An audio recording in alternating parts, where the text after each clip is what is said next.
నమస్తే, welcome to big Telugu TV. ప్రస్తుతం మనతో పాటు ఉన్నారు సినీ క్రిటిక్ దాసరి విజ్ఞాన్ గారు. హలో అండి విజ్ఞాన్ గారు. నమస్తే. ప్రస్తుతానికి అఘోరి గారు జైల్లో ఉన్నారు.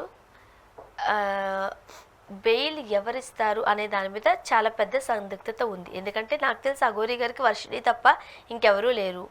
అండ్ శ్రీవర్షినిక బెయిల్ ఇచ్చే అంత పరిస్థితి కాదు, మనోజు ఒప్పుకొని తీరాల్సింది. మరి ఎవరిస్తారు, ఎవరున్నారు? సో వాళ్ళు ఇస్తున్నారు, వీళ్ళు ఇస్తున్నారు, ఇలా రకరకాల ఊహాగానాలు, అపోహలు ఉన్నాయి. కాకపోతే ఇప్పుడు రాజకీయాలకి లింక్ పెడుతున్నారు. ఎవరో ఒక పెద్ద మంత్రి అఘోరికి సపోర్ట్ చేస్తూ బెయిల్ ఇవ్వడానికి సిద్ధమై ముందుకొచ్చారు అని. వాస్తవమేనా? ఎవరా మంత్రి? ఎవరో ఇండోర్కి చెందినటువంటి ఒక మంత్రి. ఇండోర్ అఘోరికి అక్కడే ఆపరేషన్ అయింది, మాతా రూపం ఆపరేషన్. ఆ మంత్రి అఘోరికి బెయిల్ ఇస్తున్నట్టుగా ఒక న్యూస్.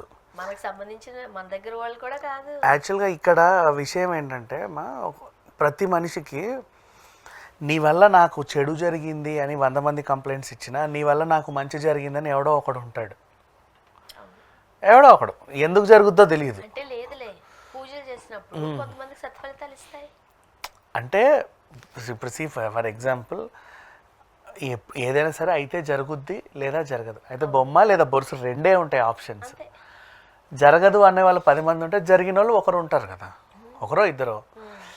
ఆ జరిగినప్పుడు ఆ మంత్రి ఏంటంటే యాక్చువల్గా తను బాగా ఫైనాన్షియల్గా స్ట్రగుల్ అయ్యేటప్పుడు ఇదే నాకు ఇంకా ఆఖరి అవకాశం అనే టైంలో అప్పుడే ఆ హాస్పిటల్లో అఘోరి మాతా రూపం ఆపరేషన్ అయింది అని ఒక విషయం తెలుసుకుంది. తనకు చేసినటువంటి డాక్టర్కి ఆ మంత్రి బాగా క్లోజ్, వాళ్ళ ఫ్యామిలీ డాక్టర్. ఇలా ఏదో చేసాము మాతా రూపం ఆపరేషన్ అది ఇది అని అంటే, సరే అలా ఆపరేషన్ చేయించిన తర్వాత మొట్టమొదటి పూజ నాకు చేయమని చెప్పు అని చెప్పేసి ఉంటే తను ఏదో వాళ్ళ ఇంట్లో ఏదో పూజ చేయించుకున్నారు. అది ఏ పూజో నాకు తెలియదు. ఒక రకం అంటే మొన్న ఆవిడ ఎవడో వచ్చి యోని పూజ అనేది, వీడికైతే యోని పూజలు చేయలేరుగా. మరి ఏ పూజో నాకు తెలియదు, ఇంకేం పూజలు చేశారో. మొత్తానికైతే ఆ మంత్రికి కలిసి వచ్చింది, వాడు గెలిచాడు. అంటే ఆల్రెడీ గెలిచే ఉన్నాడు, తనకు మంత్రి పదవి వచ్చింది, ఏదో మంచి జరిగింది ఆయనకి. అప్పుడు తనకి తర్వాత మీడియాలో తెలిసింది ఏంటంటే ఈ అఘోరి అనే వాళ్ళని ఒక రాష్ట్రంలో అరెస్ట్ చేశారంట, ఏదో జరిగిందంట, గందరగోళం. అరే రే రే నాకు అంత మంచి చేసిన అఘోరిని నేను ఎందుకు వదలాలి అని చెప్పేసి మనం వెళ్ళి మన ఇన్ఫ్లుయెన్స్తో బెయిల్ ఇప్పియొచ్చు కదా. ఇప్పుడు అఘోరికి ఎవరున్నారు, తను కనుక్కుంటే వాళ్ళకి ఎవరూ లేరు. ఇలాంటి వాళ్ళని అరెస్ట్ చేసినా సరే ముందుకు ఎవరు రారు. అడ్వకేట్ని పెట్టి ఫీజులు ఇవ్వడానికి, వాళ్ళ చుట్టూ కోర్టులకు పోలీస్ స్టేషన్ తిరగడానికి, కనీసం పోలీస్ స్టేషన్లో వాళ్ళకు ఇడ్లీ ప్యాకెట్ పట్టుకురావడానికి కూడా ఎవరు ఉండరు. ఇలాంటి టైంలో ఏదో ఒకటో అరో నాకు కొంచెం మంచి చేసింది, మహా అయితే బెయిల్కి ఎంత అవుతుంది, 2 షూరిటీలు పెడతాం, 10,000 లాయర్కి ఒక 30,000 ఇచ్చిన 50,000, మహా అయితే ₹1,00,000 సెటిల్ అయ్యే అంశం. ఆమెకు నేను ఏదో ఇచ్చాను అనుకోవచ్చు, వాట్ ఎవర్, బెయిల్ ఇప్పిద్దాం అన్నట్లుగా ఒక మంత్రి అనుకున్నాడట. అంటే మన ఇష్టమ్మా, నువ్వు ఎంత పెద్ద అడ్వకేట్ని పెట్టుకుంటే నీ బెయిల్ వాల్యూ అంత పెరుగుద్ది. దానివల్ల అంటే వాల్యూ వల్ల త్వరగా రావడం, కాస్త లేట్ అవడం ఇలాంటివి కూడా జరుగుతాయా అని. అంటే ఇప్పుడు నీకు ఒక్కసారి బెయిల్ రిజెక్ట్ అయితే మళ్ళీ 14 రోజులు రిమాండ్. అలా ఎవరైనా బెయిల్ ఇస్తే అది అప్రూవల్ అయితే, అంటే ఈ అఘోరికి బెయిల్ ఇవ్వకపోవడానికి కారణం ఏంటంటే పోలీసులు ఏం వాదిస్తారు, ఆమెకు అడ్రస్ లేదు, మేము మళ్ళీ మళ్ళీ పిలిస్తే ఎక్కడికి వెళ్ళి పిలుచుకురమ్మంటావు, అందుకే మీకు జ్యుడిషియల్ రిమాండ్ ఇవ్వండి అని అంటారు వీళ్ళ తరఫున. జడ్జి గారు అవును కదా ఈవిడకి అడ్రస్ లేదని నమ్మితే బెయిల్ రిజెక్ట్ చేస్తుంది. నువ్వు బయటకు వెళ్తే నేను ఇప్పుడు నీకంటే ఒక ఇల్లు ఉందనుకో, వెళ్ళి మళ్ళీ ఇట్లా రా అంటే నువ్వు వస్తావు. ఎందుకంటే అంత పెద్ద క్రిమినల్ కింద కూడా ఆమె మీదేం అభియోగాలు ఏం లేవు. అది కూడా ఒక చీటింగ్ కేసే నమోదైంది. ఇంకెంతమందిని చీట్ చేసావనే దానికి ఇప్పటిదాకా మళ్ళీ కొత్త కంప్లైంట్స్ ఏం లేవు. అంటే ఒక పర్సన్ అరెస్ట్ అయితే వెంటనే 100 మంది వస్తారు, మాకు జరిగిందని. సో ప్రజెంట్ పెరుగుద్ది, మళ్ళీ పీటీ వారెంట్ ఆ స్టేషన్ ఈ స్టేషన్ తిప్పుతూ ఉంటారు. బట్ ఇప్పుడైతే అక్కడ వరకు అయితే రాలా. సో ఇప్పుడు ఆ మంత్రి వచ్చి బెయిల్ ఇప్పిస్తున్నట్టుగా ఒక న్యూస్. నెక్స్ట్ ఇప్పుడు ఆ మంత్రికి మంచి జరగలేదు, ఎవడో అజ్ఞాత మంత్రి లేదా ఒక అజ్ఞాత వ్యక్తి బెయిల్ ఇప్పిస్తున్నాడు అనుకుందాం. ఇక్కడ కూడా ఒక క్రిమినల్ థింకింగ్ ఉంటుంది. ఏంటో తెలుసా, అఘోరి షార్ట్ టైంలో హై పాపులారిటీ వచ్చిన ఫిగర్. సో ఈ పాపులారిటీకి టైంకి ఏ దిక్కు లేకుండా జైల్లో ఉండింది. మనం ఒక దిక్కు అయ్యి ఆసరా ఇచ్చి బయటికి పిలిపించి మన ఇంట్లో పెట్టుకుంటాం అనుకో, ఎలా శ్రీవర్షి పేరెంట్స్ ఆలోచించినట్టు మనం సంపాదించుకోవచ్చు కదా అఘోరి పేరు మీద అనే థాట్ కూడా ఉంటుంది. అట్లా కూడా ఆలోచించవచ్చు. అంటే అన్ని మంచిగా జరగాలనే ఉంది చెప్పు, నిజమే. అంతే కదా. ఎందుకంటే ఈ మధ్య మనుషుల్లో అంత ఉత్తములు నాకు ఎక్కడ కనపడతావాల. సో ఇలా కూడా అయి ఉండొచ్చు. వాళ్ళు మరి షూరిటీ పెట్టాలి ఎక్కడ.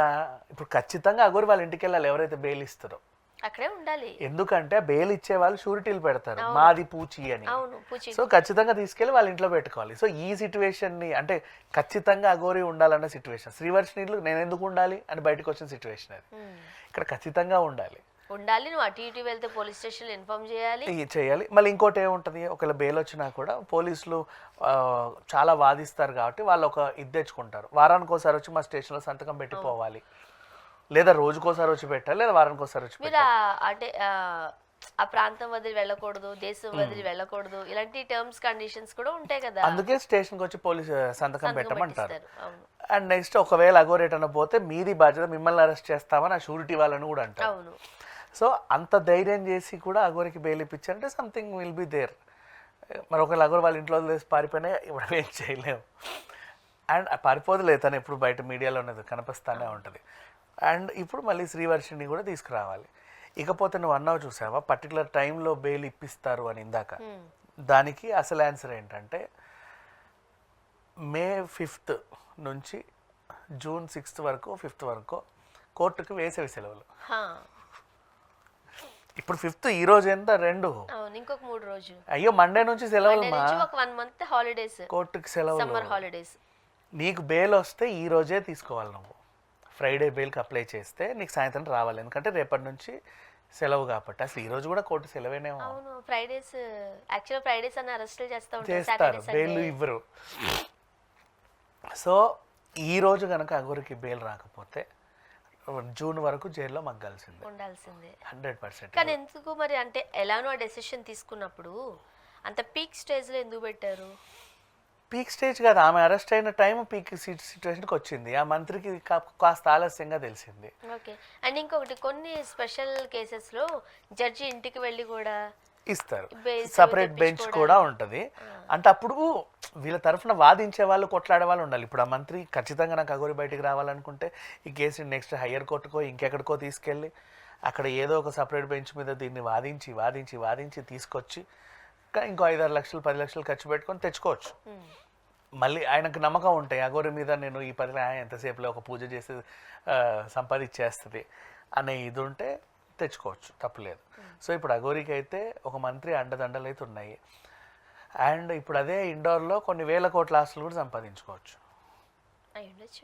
అది చెప్పలేము కదమ్మా ఇప్పుడు ఎట్లా. ఇప్పుడు ఎందుకంటే అఘోరి కమర్షియల్ అనే విషయం ఈ అరెస్ట్ వల్ల మనకు అర్థమైంది. తను ఒక పూజకి 10 లక్షలు తీసుకుందని. అది పూజ కాదంట యాక్చువల్గా చెప్పింది, అది ఏదో వస్తువు తెమ్మని డబ్బులు ఇస్తే అది ఎక్కడి నుంచో లోపల నుంచి తేవాలి, దానికి అంత ఖర్చు అవుతుంది అని చెప్పేసి తెచ్చి నీకు ఇచ్చా ఆల్రెడీ, నేనే అఘోరి నీకు ఇచ్చేసా. ఎంత నాగమణి అడిగిందంట, నువ్వు నాగసాధు కదా, నాగమణి తెచ్చిపెట్టు, నాగమణి ఉంటే చాలా ఇది అని తెలుసు కదా. ఈమె ఏదో తెచ్చి నాగమణి అని ఇచ్చిందంట 10 లక్షలకి. ఆమె వెళ్ళి చూడు నాకు నాగమణి వచ్చింది, నీ బొంద తలక ఇది నాగమణి కాదు, ఇది ఏదో పిచ్చిమని, ఇదేదో మరగతమని శవంతకమని అని చెప్పారంట. ఆమె నన్ను ఇట్లా మోసం చేసిందా అని చెప్పి యోని పూజ అని చెప్పి ఇవి మీద ఎలిగేషన్ పాస్ చేసి ఇదిగో ట్రాన్సాక్షన్స్ చూడు అని చెప్పింది. ఆమె నిజంగా నాగమణి మీద కూడా పెట్టొచ్చు, బట్ ఎందుకు ఇలా పెట్టారు తెలియదు. న్యూస్ అలా ఉంది, బట్ నిజంగా అది జరిగింది మనకు కూడా తెలియదు. చూద్దాం ఏం జరగబోతుంది. Thank you.